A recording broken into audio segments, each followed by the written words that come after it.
Selamat pagi bagi seluruh siswa kami seluruhnya. Semoga siswa kami dalam keadaan sehat.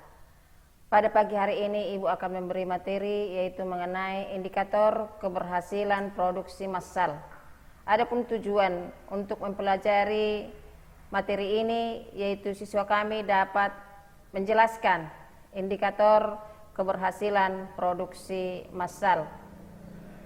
Yang perlu pertama kita ketahui apa arti indikator keberhasilan produksi massal, yaitu kegiatan manajemen produksi untuk mengetahui derajat keberhasilan dalam melaksanakan strategi perencanaan produksi yang sudah disusun dan melakukan produktivitas yang efisien dan efektivitas. Pengukuran keberhasilan dalam produksi massal meliputi hal-hal berikut. Yang pertama, mengenai produktivitas. Dalam produktivitas ini ada beberapa hal yang terkait di dalamnya. Yang pertama, perlu perhitungan produktivitas dalam perusahaan.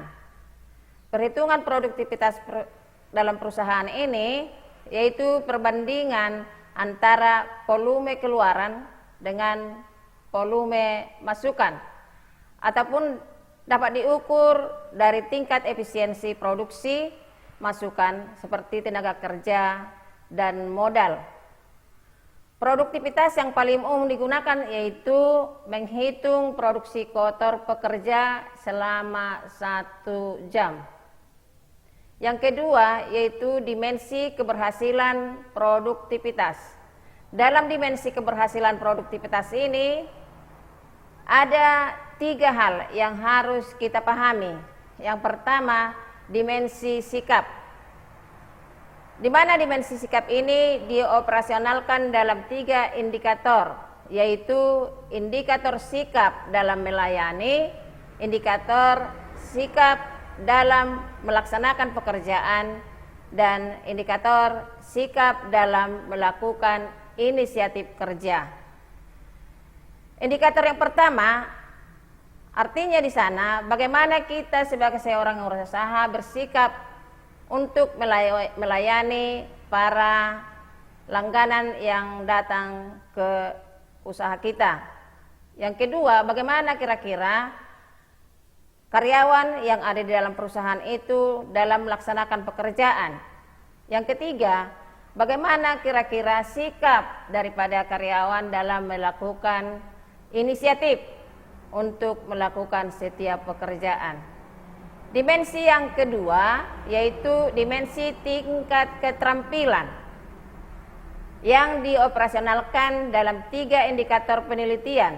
Di antaranya indikator keterampilan menyelesaikan tugas, yang kedua keterampilan melaksanakan program, yang ketiga keterampilan mengevaluasi pencapaian program.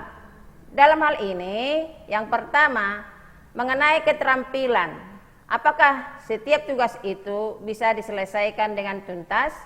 Yang kedua, setiap program yang sudah awalnya diprogramkan apakah terlaksana atau tidak? Dan yang ketiga yaitu mengevaluasi sejauh mana kira-kira program yang sudah dibuat telah tercapai. Itu kira-kira maksudnya di sana. Yang ketiga, dimensi hubungan antara lingkungan kerja. Dioperasionalkan menjadi 3 indikator penelitian. Di antaranya hubungan dengan pimpinan, hubungan dengan antar bagian, dan hubungan kerja dengan rekan kerja. Artinya di sana bagaimana keselarasan antara pimpinan dengan bawahan, itu yang pertama. Yang kedua, keselarasan antar bagian. Bagian A, bagian B dengan bagian C, ataupun divisi A, divisi B, dan divisi seterusnya.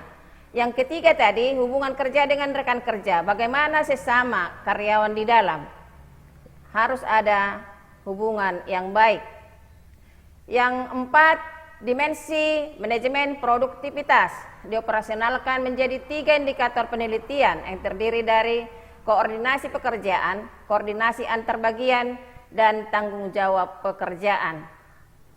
Yang pertama maksudnya di sana harus ada koordinasi bagian-bagian yang sudah ada di dalam perusahaan tersebut dan juga koordinasi antar pekerjaan dan juga tanggung jawab di dalam setiap karyawan. Yang kelima, dimensi efisiensi tenaga kerja dioperasionalkan menjadi 3 indikator. Yang pertama, mengenai jumlah tenaga kerja, kedua pemanfaatan tenaga kerja dan pemanfaatan waktu tenaga kerja. Di sana harus diperhitungkan seberapa besar kira-kira pekerjaan dibanding dengan jumlah yang dibutuhkan untuk melakukan pekerjaan itu. Yang kedua, bagaimana pemanfaatan masing-masing keahlian dari tenaga kerja, dan yang ketiga yaitu mengenai pemanfaatan waktunya harus digunakan seefisien mungkin. Yang keenam, dimensi kewirausahaan, ya. Di sana menjadi indikator penelitian yang pertama, adanya kemampuan melihat potensi daerah, kemampuan melihat potensi diri, dan kemampuan melihat potensi organisasi. Yang kedua, kapasitas produksi. Apa itu kira-kira kapasitas produksi? Kapasitas produksi adalah hasil produksi ataupun volume pemrosesan atau jumlah unit yang dapat ditangani, diterima, disimpan atau diproduksi oleh sebuah fasilitas pada suatu periode tertentu. Ada 3 jenis kapasitas produksi. Yang pertama, kapasitas desain, yaitu kapasitas yang biasa diperoleh oleh suatu desain produk jika desain produk tersebut dialokasikan kepada sumber daya yang cocok.